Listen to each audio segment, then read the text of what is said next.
So very exciting to have this conversation. And I must state that when these conversations happen on an ongoing basis for me personal, because my wife is in human resources and she's helping adoption at a pretty large scale. And so this is quite close to home. I must state, though, as somebody who grew up in the 90s, and I want to start with you, Puneet, is that our first experience with technology was, at least mine was Microsoft, right? And for a lot of people who were in their 30s or early 40s at that stage, it was a little scary with people suddenly using this technology that was at the cutting edge and doing things that they hadn't even conceptualized. And things have moved so rapidly from that point to where we are right now. And I think people are getting a little bit of whiplash. So when you're talking about adoption of AI, there is a certain amount of fear at the workplace, certainly, that people will be left behind. So what do you think, as somebody who provides these solutions, how do you ensure that it's democratized, one, and how do you ensure that everybody goes along in the same direction? It's working fantastic. By the way, your wife works for human resources, and by the way, I tell my teams that you have human resources and IT, separate functions. In the future, we'll have an intelligent resource function. Yeah. We don't need HR and IT to be separate because we'll manage intelligent resources, be it humans or machines. I think to your point, I think a couple of comments. First, Jeffrey Ding has this fascinating book where he talks about innovation and diffusion. And he says countries that are diffusing technology are getting more value out of it than the ones who are just innovating. Right? So while we focus on innovation, we should build in India, build for the world. We should focus a lot more on diffusion, which is, can we get AI into the hands of every Indian? Billion Indians can rise with AI, every enterprise, every public sector, every government institution. And then to your point around the fear, right? I see two emotions around AI today in India. One is fear, like it's going to eat up my job, or there's ignorance. There are people still in the camp saying this too shall pass and this is like something else, and like every other technology, this will become novel. Both emotions are wrong. I think if you can kill the fear and ignorance, I think there's a massive opportunity. My ask to everybody is stop clinging on to the role that you were hired to do. Stop clinging on to your job description. Doing what you were hired to do is no longer enough. You have to skill, you have to upskill, you have to think with AI, you have to build with AI every day. You have to get AI to work for you like a teammate, not just a tool on your phone. If you can do that, I think there's massive runway and opportunity for all of us. So skilling is the answer. Skilling is the only oxygen mask for all of us. And if we can get that going, the future is quite bright for India. I do want to throw that open for the rest of the panel, because this is really a placeholder for the rest of the conversation. We start with this and we delve a little deeper. Kirtika, you want to start? And the specific, you want me to double click on adoption and the whole idea of not leaving people behind, because ultimately there is, of course, there are two perspectives, the way that I see it. There is the organization and the people that it is made of, and there is the individual and that individual responsibility. But there is a shared responsibility in ensuring that everybody moves in the right direction, right? Yep. So how do you see that? No, totally. I have flashbacks to the early days of Facebook India, when we used to ask people, are you on the internet? They would say no. Are you on Facebook? They would say yes, right? So I think we have to think about that a lot as we think about AI. And how is it that we think about the uses of AI and make it so seamless that people use it? Can we envision a future where, just like how anyone today, goes to Swiggy and orders, their food to be delivered, or goes to a Blinkit, that they can just develop an app for whatever task that they're dealing with? I was just having someone talk about nanny management, right? Can they just do it themselves, right? How can we, as technology companies sitting here, make it that easy for them? So that's what I think about. And when it comes to driving change, I do think that the leadership of any company, any organization has a big role to play in terms of how they lean in, how they adopt technology, and how they set the bar for the organization. Okay, Madhav, you want to come in? Because you stand in a very unique spot, right? Because you're dealing with people, or you're facilitating the employment of people that don't have access to technology at all. Blue collar is what you talk about, right? So therefore, how does this work for you? How do you bring them on board? Is there a possibility of bringing them on board? So to build on what Kirtika said, I think ease of access is obviously very, very critical, and then showing people value is also a very important part of driving adoption. I'll contextualize my answer, though, in terms of, let's say, what we do as a company. So I run Vahan.ai. We're a startup that's building an AI recruiter for blue-collar workers in India, right? So it's almost 400 to 500 million people, highly underserved by platforms like LinkedIn. Because the core reason is that blue-collar workers don't look for jobs online. They still rely on their own networks. It's a mama, chacha, bhaiya-driven search process. And that's because at the core, there's a lot of trust required in making a decision around what type of job a person wants to do. And that's true not only in blue collar, it's true in white collar as well.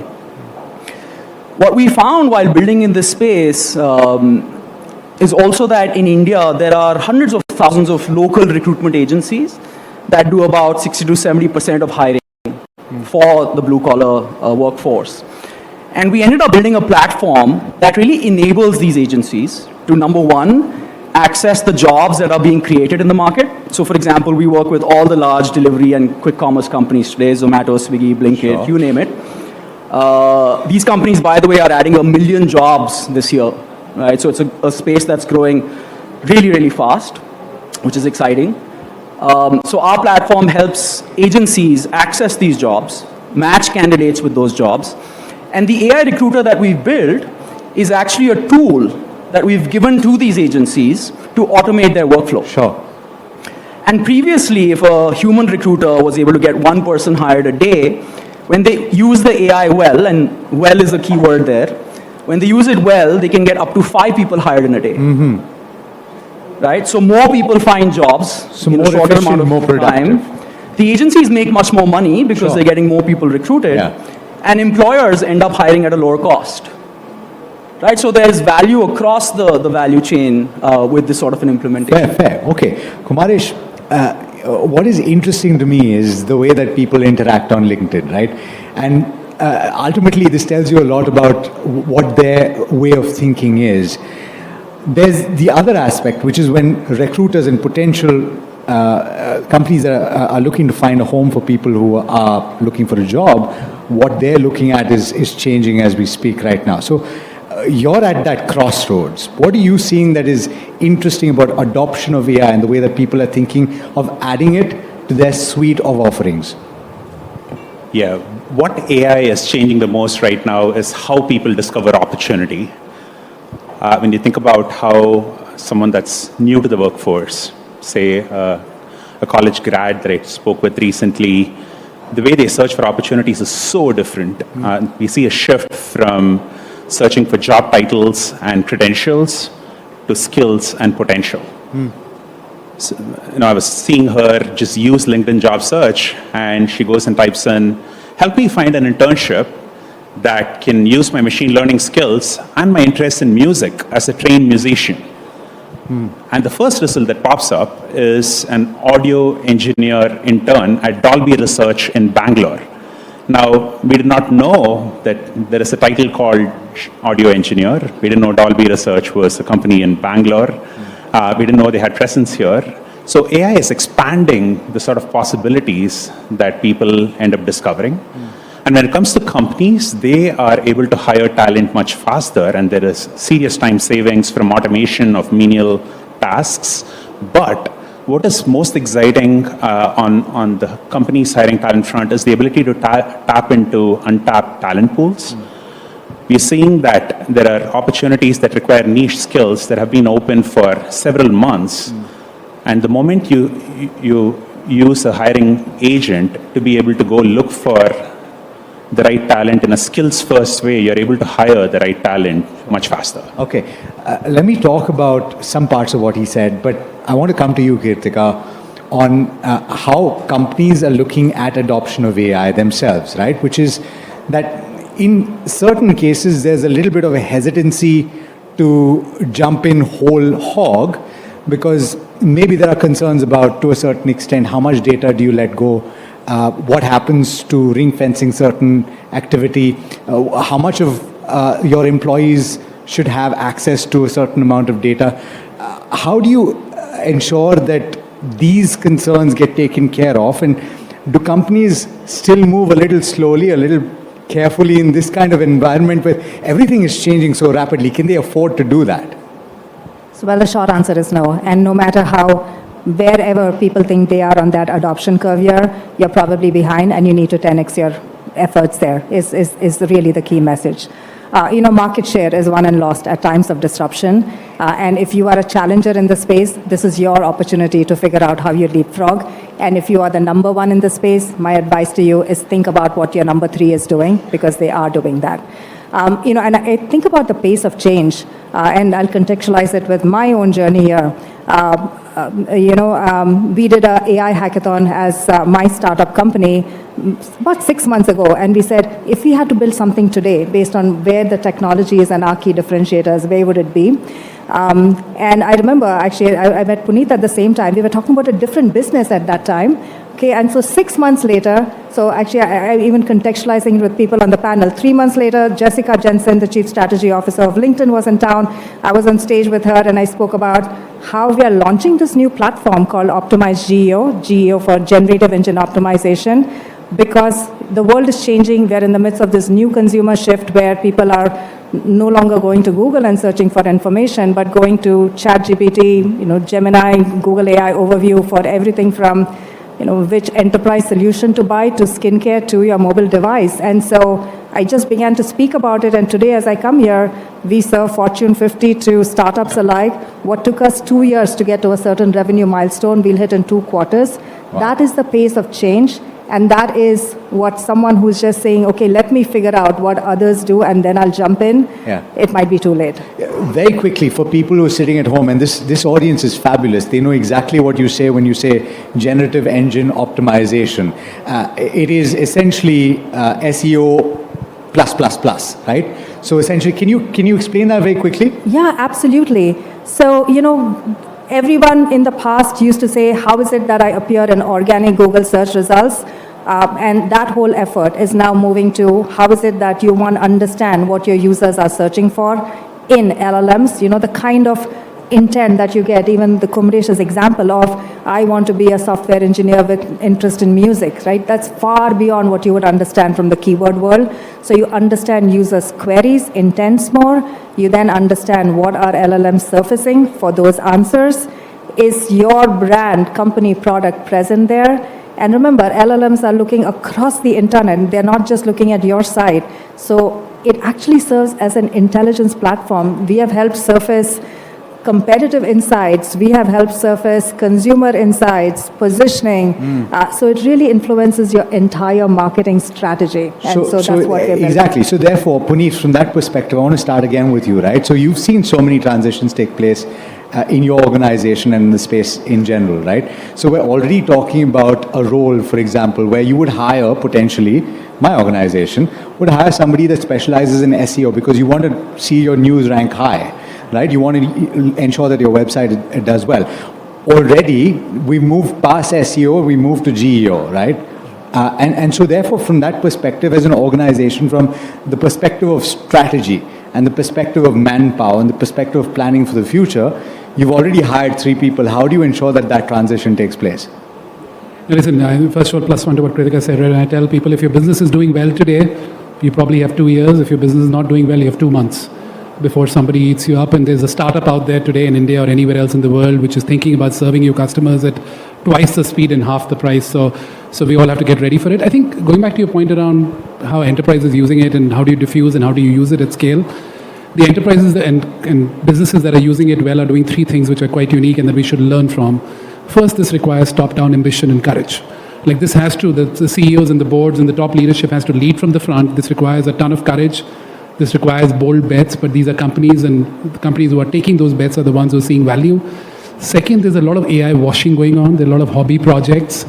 And I think you got to stop that bullshit. Like this is, if it's not adding value to your top line or your bottom line, if it's not improving customer experience, changing how employees work, thinking about productivity and innovation, don't do it. Get into the real stuff with AI. And then third, it requires a cultural renaissance, right? Which is, like if you look at tech today, it's moving at least 10x a year, at least 10x, if not more. Culture and talent, if you're lucky, is moving at 1x. If you're lucky, right? And at some point, that divide will show up, right? So how do, and the question I ask all leaders and CEOs I meet is, how many people in your organization are you skilling on AI? Whatever number they give me, add a 0 behind it. Even there is not enough, right? Which is, how are you skilling your people to use this technology? How are you thinking about culturally a different mindset to approach this? Like, you have to learn to manufacture success now, right? The worst thing you can do with AI is be helpless. take agency. And it's a boon for people who have agency. It's a problem for people who don't have agency. So those three things: top-down ambition, real ROI and impact use cases where it matters for your business, and then finally skilling and cultural renaissance. That's what it takes to do this at scale. And this is from the perspective of the top-down. Okay. You want to add to that from the perspective of the bottom-up, though. And you spoke about how somebody's searching for a job, but there's also how people interact with your platform and try and put themselves out there, right? So ultimately, it is them showcasing facets of their personality and what they're capable of doing so that other people can see them, potential recruiters. And so when you want to showcase that on a platform like LinkedIn, what is your advice to people? In that, ultimately, the requirement of the jobs that you're doing today and the roles and the capabilities, people are hiring without identifying roles. They're looking at capability first and saying, okay, we'll fit you in eventually. We'll figure that out, but I want to know if you're capable first. That's a great question. When you think about the LinkedIn profile, people tend to think of it as a static resume. That is a list of schools that you've gone to, a list of companies that you've worked at. And especially for a world infused with AI, you couldn't be farther from what will help you connect with opportunity, because right now your professional identity is no longer a list of badges that you've collected from your past, but what are you capable of doing today using skills that you've acquired from those past experiences. So the more you can have your work speak for itself by creating a portfolio of the artifacts that you've created over a period of time, a GitHub for a developer, a Figma portfolio for a designer. LinkedIn is becoming the place where people share what they're working on a regular basis, and they're getting discovered for new opportunities. And these opportunities don't have to be just another job. It can be mentorship opportunities, the opportunity to speak at a panel. And ultimately, we think that the world of work will shift to one where you get discovered based off of what you've created and not just a list of brands that you've associated yourself with. Very interesting. I want to come to you from the perspective of, look, I was reading something today, and the way that you're using artificial intelligence to find talent, right? So you're posing a problem, and what is essentially happening is you're scraping first LinkedIn, but you're going much deeper than that, and you're looking at social media interaction, because if you want to search for a particular role, you're looking at engagement, you're looking at what people are saying online. How much of that would you potentially use as things stand right now? If you're looking for talent, and if you want to identify people in your organization today, how much are you using artificial intelligence? So what we found is that beyond just skill and capability, I think mindset matters a lot more today. The desire to learn is super critical. Vinod Khosla, who's one of our investors and mentors, says that the ability to just learn, right, or learning the ability to learn, essentially is now the most critical thing for people to do. Because things are changing so quickly, right? This is a fast-moving train that's left the station more than a year back. And if you don't get on now, you will probably be left behind. And I think just the mindset to want to jump on that train and do what it takes to teach yourself the skills that are required today, that will be required 6 months from now, 12 months from now, 18 months from now, etc. That is super critical. Okay. Let's talk about what an organization can do, because we had a few speakers earlier today talk about the need to set up training modules, right? Because you want people to experience and to learn how they can use artificial intelligence. Is that possible to do from the perspective of the organization? Because, and I'll come to you first, Kirtika, because you have global MNCs that do this on an ongoing basis, right? They allow their employees to learn various aspects or things that are not necessarily related to the jobs that they're doing, but that's not something that you see in every organization. So do you think that this needs to be more broad-based and specific to artificial intelligence and capability as it relates to the work that you're doing? So I'd say two things. One, as Madhav was saying, you have to jump on the train, otherwise you'll be left behind. It really actually my heart dropped because I was also thinking about all the work that we need to make sure that this movement is inclusive. We are sitting here where, for example, the global gender equity gap is going to take 130 years for us to close. Longevity improvements aside, we are not going to be there to see that gap close, but can we do everything that we can right now to make sure that the AI inclusivity gap is not there? So I just wanted to urge all of us to think about that. And I'm excited about an initiative called AI Kiran that we lead with the government of India around enabling 1 million women, youth, differently able senior citizen. It started with women, but expanded very quickly because of the member community. And Puneet has been a great champion, but would really urge all of us to think about that and keep that as a core. Kumresh, we are going to talk a lot more next week about this. But back to the culture of innovation. It is so key, right? And there are also just simple things you can do. I have huge belief in the value of hackathons as a way to get ideas going. And you can do that in any company of any size, right? And get everybody across functions. It's not just something that the engineering organization does. Get the whole function, right? An HR function thinking about how is it that they use AI. If legal department thinking about how they use AI. Have them just use that time to dabble with different tools and come back to you. So do things like that. Even as a startup where every dollar, every penny counts, we give everyone an allowance to say, this is your AI learning. Go sign up for courses, go try different tools. We need you to do it. We tell them, yes, we are desperate for deliverables and we have a very hard line around deliverables and everyone is working hard. But tomorrow, if there's some major release, when OpenAI said that they're releasing ads, we're like, drop everything, figure out like what's happening there. And we will actually encourage you to come back and say, hey, some deliverable drops because I really need to go and learn this. So there's a lot that one can do at a big company and a small company scale. And we just need to go out there and do it. So, I want to know from you guys, and ultimately you're at the helm essentially of all of the organizations that you're at, right? So, would you say that it's a need right now to put things in KRA, for example? Because ultimately you're talking about capability for an organization, and let's face it, sometimes the only way that you can build something for a workforce in general is to say that you need to do this, you don't have a choice. So therefore, do you need to codify it and say that you need to do this, this is part of your KRA? Puneet, you want to start? I think it's already happening, right? And today, if you're in tech and not fluent with AI, like you won't be in tech for too long. Like it's quite obvious to everybody now, and this is not something that you need to push top down, right? Which is going back to Kumresh's point around like we realize our jobs are changing on us even if you're not changing the job. And this is LinkedIn data, so I'm quoting Kumresh to Kumresh, but for the same job, 25% of the skills required have changed, even though you haven't changed your job, and it'll be 60% in the next few years.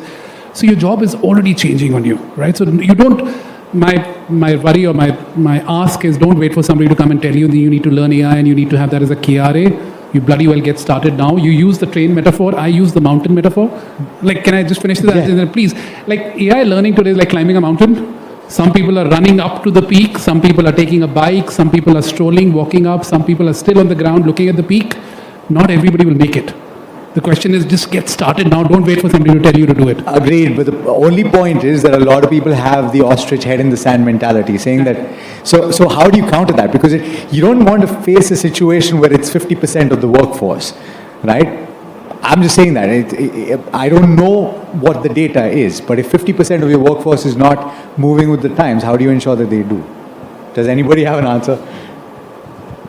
I have flashbacks again too when Meta went public. I don't know if folks who remember when the stock dropped because the analysts spoke about how Meta doesn't have a mobile strategy. Okay, it was remarkable. We were about 4,000 people then. In how quickly Mark Zuckerberg moved, where we looked at ownership, responsibility, got the best people on the best job, we didn't have enough engineers who were trained on mobile, so there was a massive training initiative. As people presented to him, if people still presented a desktop proposal versus mobile, he'll stop the meeting and say, come back. Right, so it was dramatic in how in a few weeks we transformed from being a desktop company largely to a mobile company, and the revenue followed. Right, so it can be done. And yes, you have to take those measures, and I do think what gets measured matters. So yes, I would say it falls under the KRA side. So combination of various factors, but it's been an absolute pleasure. There's no one answer to this, and I think it has to be collectively moving towards a certain goal, and I think everybody's understanding that. Puneet, you put it very well. The rest of you as well have made some very interesting points. Thank you so much for joining me today. Thank you. Thank you. Thank you.